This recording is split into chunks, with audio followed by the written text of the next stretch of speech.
Hey everyone, welcome and welcome back. I am Kimmy Cakes, and in today's video, I'm going to be talking about the process to relocate. Now, this is my process. This is what I did. This is by no means the set rules as to what you have to do when you're relocating. This is just basically what I did. I have persons that are asking how I did it, so that's what we're going to talk about. This video is kind of a part two to the one I did before, where I spoke about making the decision to relocate, and I'll leave the link for that below. I mean, I only have so much videos, so you'll see it. When you've decided to move or you've decided to relocate, I would suggest you visit the country first that you want to go. See how it is, see how the people are, see if it's someplace that you're gonna like. I did not do that. And if you watch my first video on making the decision to relocate, then you would understand why I did not do that. There was no need for me to do that. I knew that I was going to move regardless, so I felt like there was no need for me to spend money and waste time. It's not cheap to travel from the Virgin Islands to the United Kingdom. That is not a cheap flight. It's not, so I felt like that was not necessary. My mind was already made up. I'm going to leave and I'm going to the United Kingdom. So, but I would encourage you, if you can, and if it's not going to be a great chunk out of your pocket financially, then by all means, go right ahead and visit the country that you want to go to. In deciding to relocate, there is one word that is going to be haunting you, and that is research, research, research, and research some more.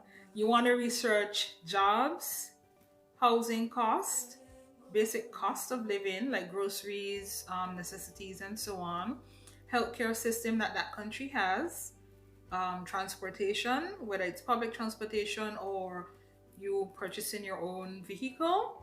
And if you have children, then you have to think about things like school. So research, research, research, and then research some more, because you're going to have a lot of that doing. I began by looking at jobs because that is the main thing that you want to look at. If you don't have a job, then you can't pay for an apartment or a flat. You can't pay for food. You can't provide for yourself. If you have children or if you have a family, you can't provide for your family. So jobs, that is the first thing that I started researching, what the job market is like, what jobs are available based on what I wanted to do. If you guys know me, if you check out my other channel, you will see that my first love in terms of things that I like to do is art. I love painting. So I researched what the profession in art is like here in the United Kingdom. You have to decide what it is you want to do, and then you go into researching what's available based on that.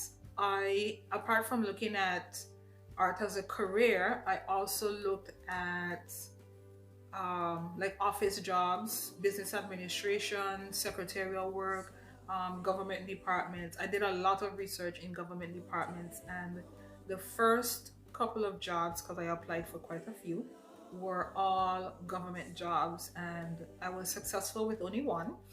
Praise God. But I did that before I left. It was just a matter of going online, going onto the government's website and finding what positions they have available, because all of that is posted. They also say what the qualifications are and the salary that you would be entitled to, benefits, and so on. I applied for quite a few, and like I said, I was successful with one.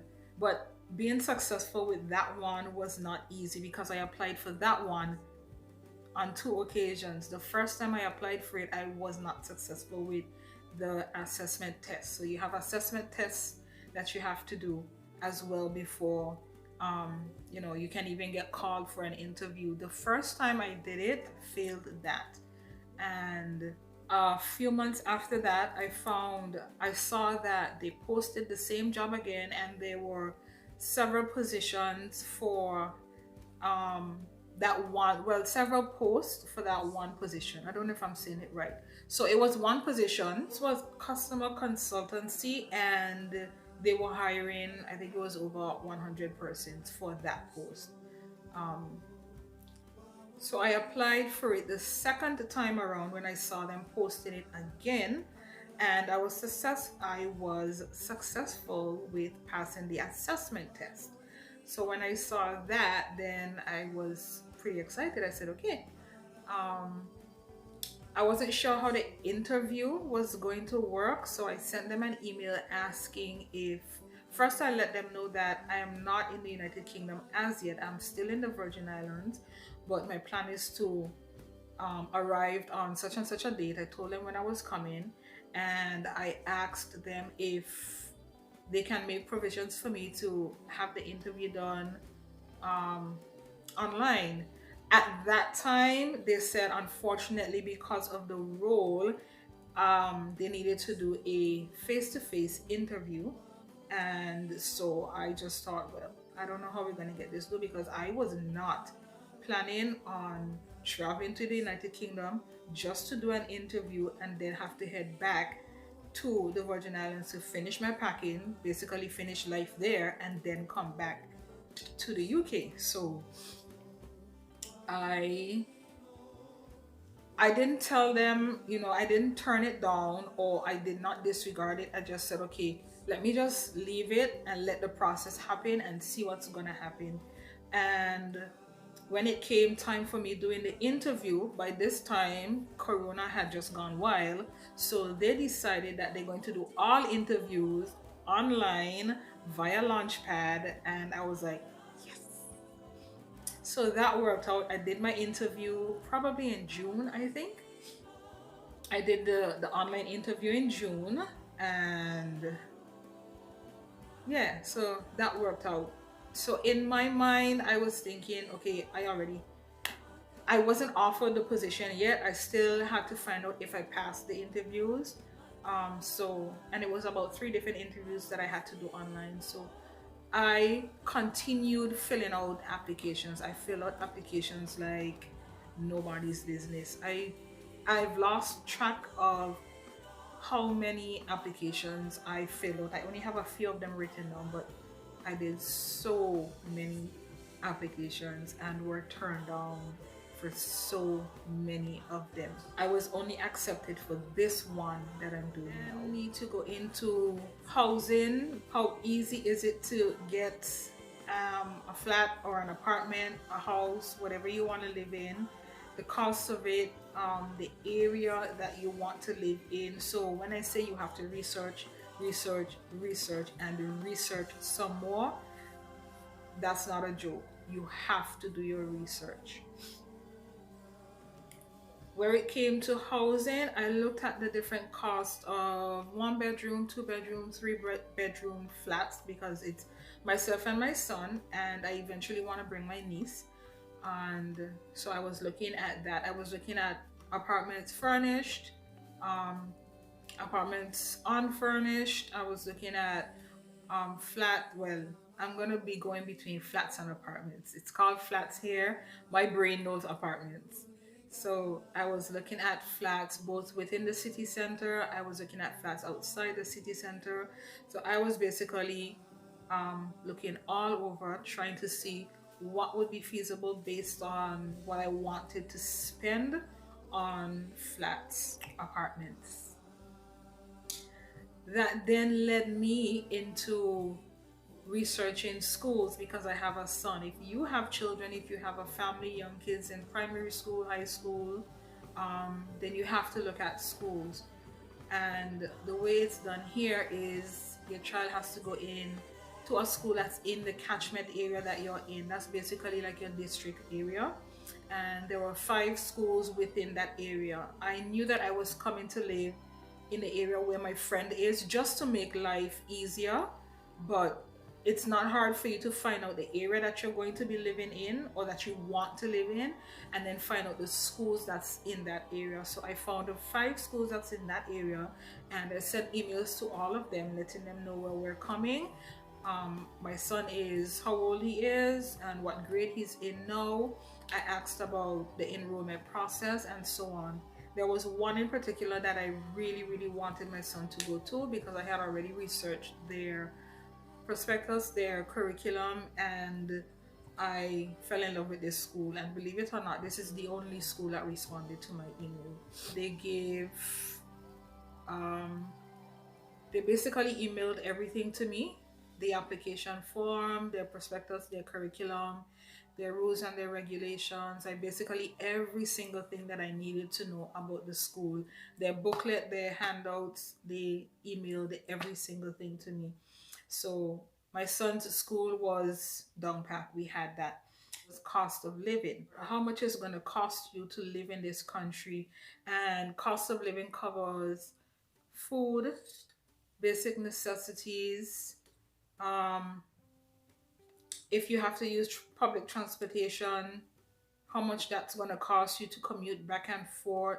So again, because you don't know exactly where you're going to be going, if you're in that situation, you don't know exactly where you're going to be going, you're going to want to look at commute and so on. So I researched supermarkets here in the UK, cost of food here, public transportation. I found out that people drive here in the UK, yes, but the majority takes the public transportation. I researched the transportation system here. I saw that it was very reliable.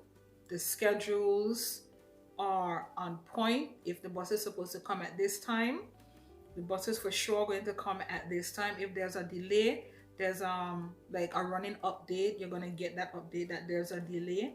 And yeah, it's basically on time. It's really reliable. So I did that. I looked at the cost of riding the bus one way, round trip, I did that. I then went into the healthcare system. I needed to find out medically, how is it living here in the UK? If something have to happen, what are our options? Again, I have a child, so I have to look at stuff like that. So I looked at the healthcare system. How easy is it to visit the doctor? The cost of visiting the doctor. The good thing about living here in the UK is you don't pay for visiting the doctor. Like, you basically don't pay for anything when it comes to going to the doctor, and that's if you use the public healthcare system. Of course, if you go to private doctors, then that's a different case. I can't speak for that. You'll have to pay, I'm sure. But using the public healthcare system is extremely reliable. And I looked at reviews. I researched how easy it is to see the doctor here. It's a little difficult now because of COVID, but generally or regularly outside of COVID, it seems to be a very good healthcare system that the United Kingdom have. I researched that, and then I researched my basic necessities. I have certain products that I use, and I'm the type of person where if I have something that works for me, I'm not going to change the same beauty products for years, because I've found what works for me. And so if it's not broken, then why fix it? So I looked at what can I find here versus what I already use. If you can't find the products, if you find out that what you use it's not available in the country that you want to go to, then you have to research what is available, what would be the next best thing that you can use, or you'll have to make up your mind that if you don't want to change, you can order what you want and have the stuff shipped. Like, there's a few things that I would order from Amazon and have it shipped here, like my seasonings, maybe one or two small things, but nothing major, because most of the products that I use home in the I was able to find everything, almost everything here. There are certain seasonings, like I don't want to have to test out seasonings to find out what works for me when I'm cooking. No, I'm able to go through that. That I did not want to do. So I walked with as much as I could walk with where it comes to my dry seasonings. And when I need more, Amazon is there. Those are the major things that you want to look at. I'm going to put them in a list for you. You want to look at jobs, housing, cost of living, healthcare system, transportation, and your basic necessities, what you're going to be needing. This is why I gave myself an entire year to plan and to get this thing started. While I was doing that, I had my personal list that I read for you already. Sorry, y'all. I do apologize. I actually thought that I read the list to you before, but in editing, I realized that I didn't. So, as you can see on my list, this is basically a list of things that I had to do before leaving the Virgin Islands. So, as you can see, it says sell Jeep, sell all paintings, cancel all insurances, apply for 2 police certificates, apply for driver's license, or rather, renew my VI driver's license, scan copies of birth certificates, death certificates, sorry, just birth certificates, passports, school transcript, diplomas. So I just scanned all copies of our documents that we had. And I did this because I wanted to have everything electronically, so that's why I had everything scanned. And then after that, what else do I have there? Withdraw monies from banks, cancel life insurances. So I had life insurance and health insurance, so I had to cancel both of those. Cancel air ambulance service, sell my face painting chair, sell desk, and that means like desk and all furnitures. Get Kiani's transcripts. I had to get my son's transcript from his school. I had to complete a UK form prior to traveling, contact the US immigration to find out about traveling through the US during COVID times, send application to Kiani's school in the UK, call Glorious Apparel, that's something personal, and just basically close everything that I had. So I think that I should mention too that seeing that I was traveling during the height of the coronavirus, there are some things that I had to do. So I had to fill out a form for the UK before arriving, and I can't remember if I had to get permission or if I just had to fill it out and make sure I walk with it upon arrival, make sure I have it upon arrival into the UK. I also had to contact US immigration because I took my flight from St. Thomas over to Miami and then into London. And I also had to contact the health department in the Virgin Islands and the tourist board, just to get the basic information and fill out all the necessary forms I had to fill out to get permission to leave the country.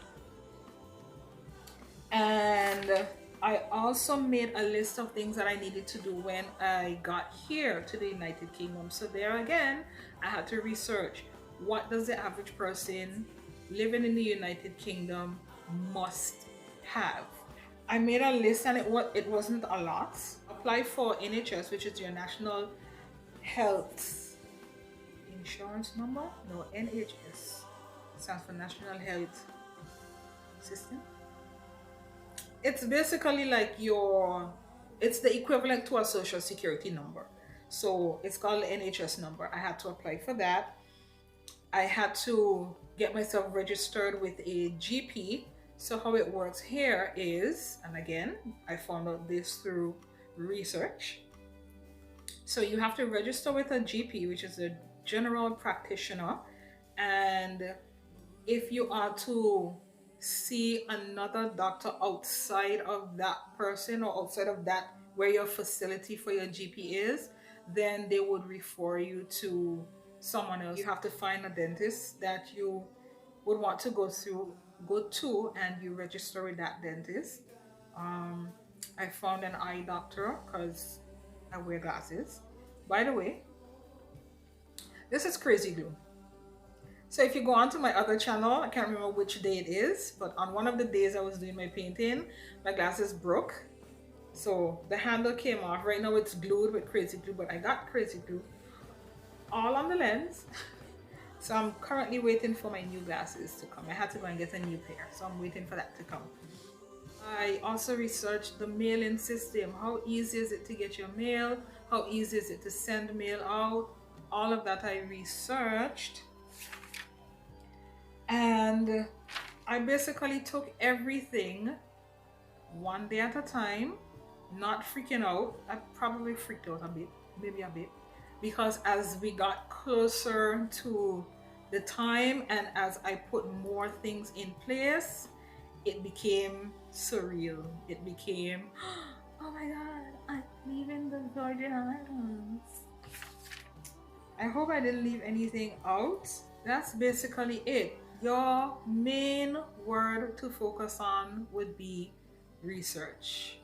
Research everything. You're living in an age now where YouTube has been my best friend. Whenever I wanted to find out anything at all about living in Scotland, YouTube, and that helped. Besides calling my friend, and research can be done in many forms. Don't feel like research means you have to sit in front of a computer and go through 1,000,001 websites. You can have different resources to do your research. So my two friends that I have here, I use them as resources. I called whenever there was anything that came to my mind that I needed to find out. I shoot them a message. Other times I went to YouTube, looked up on things. I researched the weather, how cold does it get, and that was important for me because living in the VI, it is extremely hot, and then to come to a cold country, I had to research that. I had only spent maybe 2 months the most in cold temperatures, and that would be New York, spending a few Christmases in New York. But coming over here, I didn't know what the temperature was going to be like. I didn't know what the weather was going to be like. The only thing that I didn't like that I found in my research is that it rains often, and I like blue skies with a bright yellow sun. I'm still trying to get used to the cloudy skies. Being in Scotland is not as bad as I think England or some parts of London, I'm not sure, but for the most part we've had a lot of clear sunny skies, and I understand that England has more cloudy, dreary days than here in Scotland. I'm not sure how true that is. I've heard that. If you check the weather, you would see that England has a lot of cloudy days, but for the most part, Scotland isn't too bad. It's still, for me, it is still too much cloudy days because of where I came from. It's just too much. So still trying to get used to that. I'm still trying to get used to the constant rain. It rains quite often. I was told not as much as England, but at the same time, it's still too much for me because of where I came from.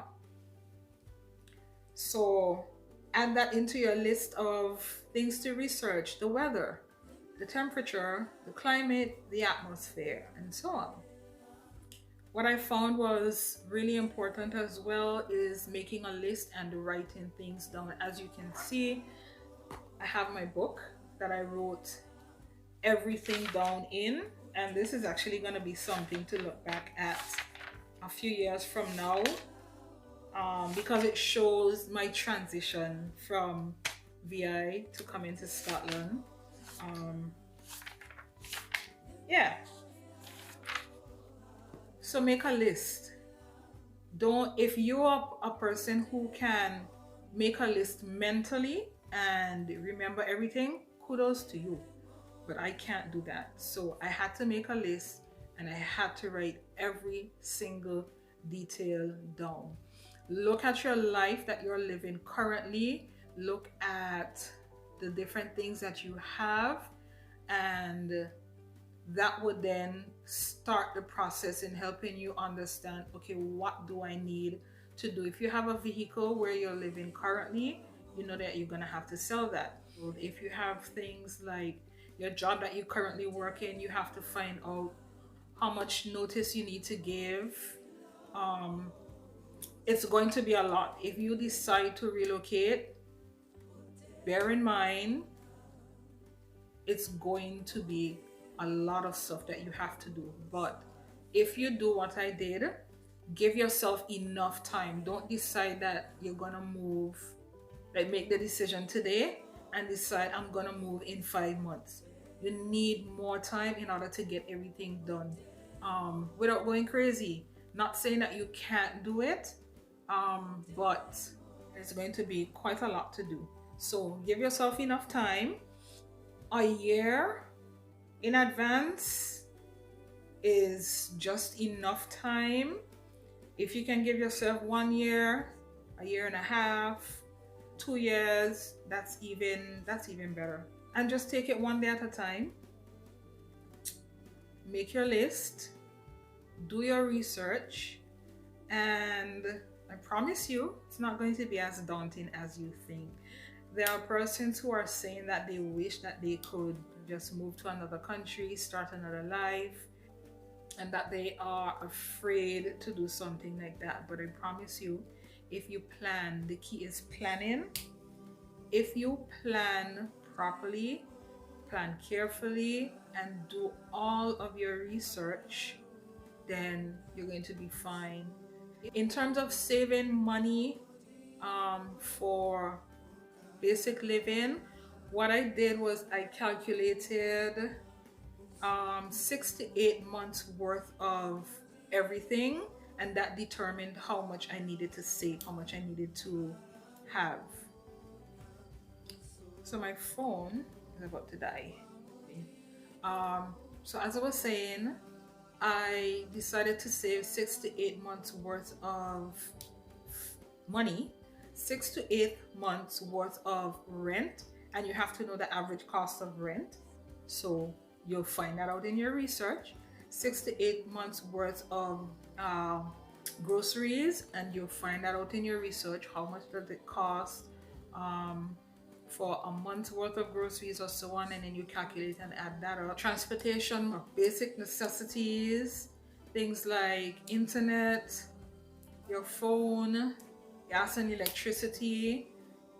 Once you do your research, you want to find out the cost of those things for the average person based on the area that you're going to be going into. Write all of those things down. And that I would start really early, because you're going to need time to be able to save. You got to save. You have to save. That's going to be difficult. That was difficult for me because I still had my rent, I had phone bill, gas bill, my vehicle that I was driving, I had a loan, I still had all those things. So you have to change your, once you make that decision, you're gonna have to change your lifestyle. So instead of doing your nails and what's not, cut that out. Instead of doing your hair as often, get it done at home, do it yourself, or cut down on the amount of time that you go to the salon. If you are used to eating fancy foods or going out to restaurants often, cut that out. Shop, cook at home. Anything that you do basically that's not necessary, that you can live without, then you would have to do that. I did a lot of cutting back on stuff like going to the movies often, and buying lunch often. I would cook and take my lunch with me. There are days where I even went without having lunch. That's not healthy. Don't do that. But that was just my decision. I had a good enough breakfast and I snacked during the day. And when I got home, I had lunch. Dinner, sorry. So I I cut a lot of things out. Save every penny, every dime, every dollar, everything saved. One thing that I can tell you that really surprised me, I did not take this into consideration, was the currency exchange. So the amount of money that I had saved, it really shocked me when I changed my US dollars. So yes, I live in the Virgin Islands, the British Virgin Islands, but the US dollar is what is used there. And so when I came with my US money, I then had to get all of that changed into pounds. And the exchange was, that was hurting.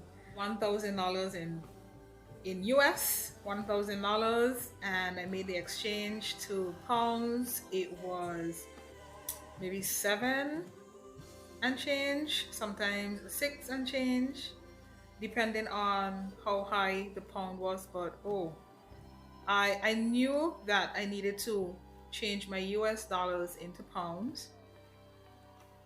I shouldn't even say US dollars because dollar is US, right? Yeah. So I knew that I had to change my dollars into pounds, but I did not take into consideration the difference in value. So I know it's the same thing in terms of the value. However, because the number was smaller, I felt like I lost a lot. Take that into consideration. Um, the currency that is used and how much it's going to be to make the exchange. Um, yeah, and again, all of that is in your research. I can't stress the word research enough. Research, research, research. And you're also going to need to save money for um, just miscellaneous mishaps. Like, for example, I'll share a few examples. In order for me to leave the Virgin Islands, there were no public ferries. So I took the flight from St. Thomas, which is the US Virgin Islands, not the British. So I took a flight from St. Thomas, flew into Miami, and then from Miami to London. From London, I took the train up to Scotland. So in order for me to get to St. Thomas, there were no public ferries running because at that time the island was completely closed off to people going out, people coming in, and there were strict guidelines on who can leave at that time. So where I would have paid 60 to, let's say, $70 per person for the public ferry to take me to St. Thomas, I had to charter a boat, a private boat, to take us over because the ferries were not running. I had to get special permission from the Ministry of Health. The private charter cost me $450. Plus, they charged, we had two big bags and two small carry-ons and then our backpacks. So they charged us $20 for the two big bags each. So I paid $40 for the big bags. They didn't charge us for the small bags and the backpacks. $450 was just to go to St. Thomas. And when I got to St. Thomas, I flew from St. Thomas to Miami on American Airlines, and American Airlines charged me for my two big bags $250, and I was not expecting that. They said that they had to charge that because what did they say? Because I wasn't staying within the US, I was flying from the US going into the UK, and to handle the bag all the way through, then I would have had to get that done. That $250 was like a knife to my chest. But I paid the people their $250 so that my bags could go from St. Thomas straight into London.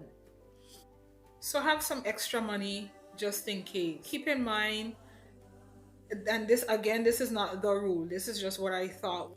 6 to 8 months worth of money for everything. Plus, call it a miscellaneous mishap fund or a rainy day fund just in case anything happens. I think that's basically the gist of it. When you get to the country, take it one day at a time and go from there. It's not as daunting as it may seem. I'm glad that I made the decision. I do not regret it. I am having a good time here. Being in the Virgin Islands for so many years, a change of scenery is always good for anyone. I don't care who you are. Changing the atmosphere, changing the people, the mindset, all of that could be a good thing for anyone. So if you want to move, then there you have it. That's all that I did. I hope I gave you everything in an order that made sense, sort of. I did have one friend who said that she wants to leave, but her kids don't want to leave. And because the kids don't want to leave, then she can't leave. My son didn't want to leave. I'm going to do another video with my son where we sit together and he can tell you the experience thus far from his perspective. Don't know how that's going to turn out, but we'll try it. So look forward to that. I hope what I said made sense. I hope that it helps someone. Thank you guys for watching. Thank you for staying. If you've watched for the entire video, then it just makes sense to subscribe, boo. Just makes sense for you to subscribe, you know? Just spend some time with me. Any questions or anything that I missed or anything that you feel that I should have spoken about, then let me know in the comments what you think I needed to talk about, and if it's enough for me to do another video, then I would do that. If not, I can just answer in the comments once I have an answer. And yeah, so I'll see you guys in the next video. Bye.